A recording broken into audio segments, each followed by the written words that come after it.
In this video, we're going to talk about why wholesaling might be dead.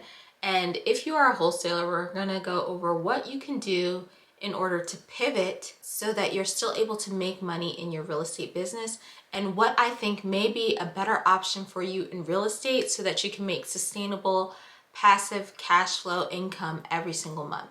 Hi, I'm Nana, and here we talk about all things passive income, specifically how to make passive income with real estate as well as digital products. Now, when it comes to real estate, I have done all the things. I have been a wholesaler, I've been a real estate agent, I have done Airbnbs. I used to own over 20 Airbnbs, making over $250,000 a year.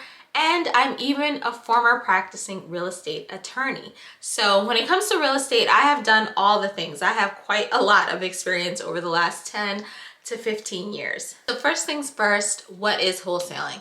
Wholesaling is basically when you go out and you find a discounted property for under market value directly from a seller. You put that property under contract, and then you assign that contract to an end buyer. That end buyer is usually going to be an investor, someone who might fix and flip, or even buy and hold rental properties. But you yourself are not necessarily buying that property. You're basically assigning the contract. So you act as a middleman. And the value and benefit to this is that you are a benefit to the end buyer because you went out and you negotiated with that seller directly. You got them to agree to a price that is less than market value. So you are the middleman making a profit on the spread. So let's say you put the property under contract for $100,000, you assign it to the end buyer for $110,000, and you make that $10,000 profit in between. That is your assignment fee. Now, if you're considering other strategies to real estate and you want to know my favorite strategy for real estate investing, go ahead and check out my free Section 8 quick start guide in the description box below, and you'll learn my entire strategy to getting guaranteed cash flow and guaranteed rent checks from the government every single month. Let's talk about why wholesaling is getting banned and getting a bad rap right now. So wholesaling used to be the go-to way for a lot of people to break into real estate. A lot of people see it as a low barrier to entry because you don't need all of the money that you would need to necessarily buy a property if you're doing it more the traditional way. So you can get started basically with $0. But the challenge is a lot of state governments are seeing it as a predatory practice because they think people are taking advantage of homeowners, not really explaining what they're doing.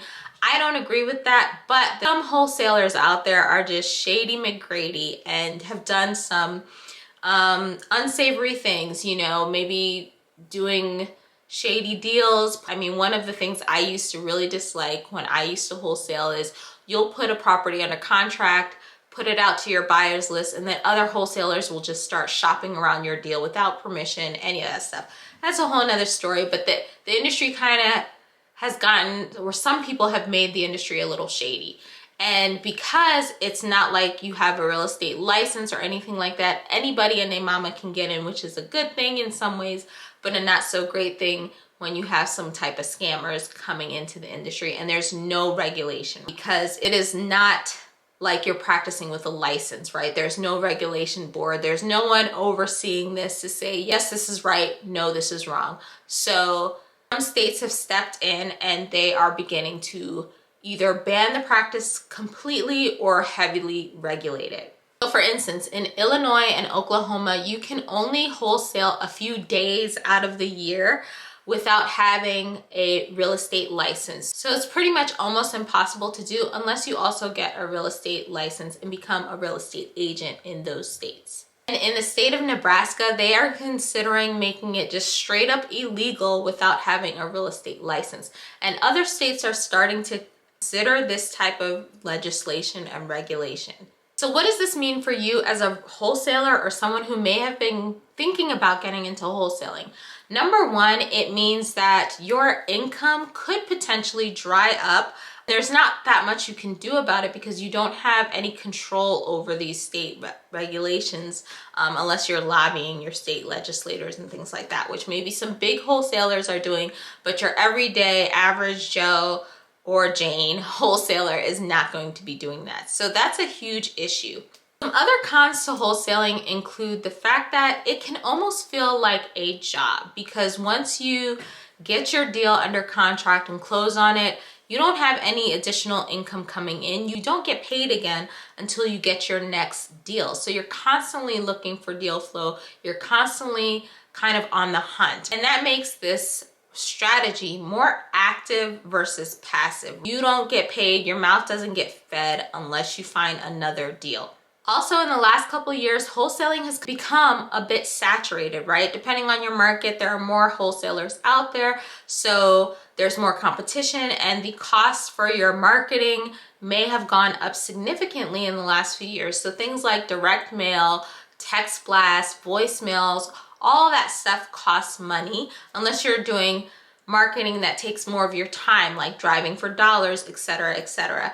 And so even though there is somewhat of a low barrier to entry, it can still be quite expensive in terms of how much you have to spend every month in order to find a deal. And then you also have shady people in the industry like I talked about before. Now, this is not everybody, and this is not even the majority of wholesalers, but you do have those people out there who kind of make the industry feel a little slimy because they just don't come correct. They are taking anybody's deal, sending it out to people when they have no connection with the seller, just mucking things up, not doing assignments correctly, not informing the seller exactly what it is that they're doing, and then sometimes not even performing. So the seller is relying on them to be able to close this deal. The seller thinks they finally have someone buying from them, and then they're not able to close or even have their end buyer close, and now the seller is left high and dry. And the biggest con that I found, and one of the reasons why I moved away, is that with wholesaling, you're not necessarily building assets because you are just giving away these great deals that you did all this work to get under contract at a significantly lower price than the market value. You negotiated directly with the seller, but you give all of that away for an assignment fee. Now, some people get really great assignment fees, and this is a great way to make money so that you can start to buy real estate long term.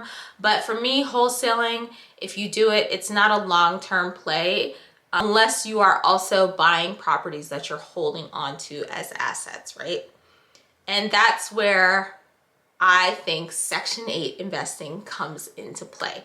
So if you are a wholesaler, you already have some fantastic skills. You know how to find deals that are less expensive than you might find on the market, on the MLS. You know how to negotiate with these sellers. You know how to market for these deals, how to actually get them under contract, how to get them through closing, right? Because not every deal is going to close, and you know how to do that. You know how to move transactions to the closing table. You have a lot of great skills. Now, I think you should take those skills and move them to Section 8 investing, buying and holding properties for the long term, and then getting guaranteed rent checks directly from the government so that you can make passive income, cash flow, positive cash flow every single month. So even if you combine it with your wholesaling, right, and you take some of the deals and keep them for yourself, you put Section 8 tenants into them, you find good quality, high quality Section 8 tenants. We're not doing any of those horror stories over here. We are using the right systems to make sure we're getting great quality long-term tenants, because the average Section 8 tenant stays anywhere from like 5 to 8 years in their property. So you're gonna have low vacancy. It's a lot less stress and a lot less work. I know a lot of people don't think that when it comes to Section 8 because you hear all these stories, but a lot of times that's just people who don't take the time to put in the work up front to find high quality tenants and high quality properties that are gonna make your tenants happy. And just in case you're not clear, Section 8 is a federal housing program that provides low-income tenants with housing vouchers that basically subsidizes or pays for their entire rent amount. And you, as a landlord, you receive those rent checks every single month, and they are guaranteed basically by the government. And the government is either paying a portion of the tenant's rent, let's say 70, 80%, or depending on the tenant's income, the government may be paying 100% of the rent. So you are getting that cash flow income every single month. Another reason to consider Section 8 investing is that you have a high demand for your property. There are so many people who need affordable housing in this country, and you're going to be able to provide that to them and have a huge pool of potential tenants that want your property. So you're not going to have as many vacancies as traditional landlords, and you're providing affordable housing for people in need while still getting paid. And then finally, I love that Section 8 is a more scalable strategy. It's a long-term play, it's a long-term strategy, because you can keep buying properties, putting tenants into them, and getting consistent cash flow payments from the government every single month, versus wholesaling, where like you're only as good as your next deal, and you're constantly having to market, whether that's spending a lot of money to market or spending a lot of time to find deals. You're constantly having to do that. Whereas once you get the property for a Section 8 rental, you screen your tenants, you do all the strategies that I teach, and you get that tenant into your property, they are there for years to come. And with Section 8, you'll be able to make consistent passive income that can help you even maybe eventually retire early, because you'll have that money coming in every single month that can eventually help you cover your bills, your expenses, your lifestyle, and maybe eventually your legacy. So if that's something that you're interested in, you want to pivot from wholesaling, or maybe just add it to your repertoire or get into real estate investing, go ahead and check out my free Section 8 investing training in the description box below, where I walk you through step by step my entire strategy on how to get high quality Section 8 tenants, how to get into real estate or buy your first or next rental with or without using your own cash or credit, and how to build a legacy portfolio for yourself. So check that out in the description box below. And if you enjoyed this video, go ahead and check out this next one here, because when you pair it with what you have just learned today, you will be unstoppable. See you in the next video.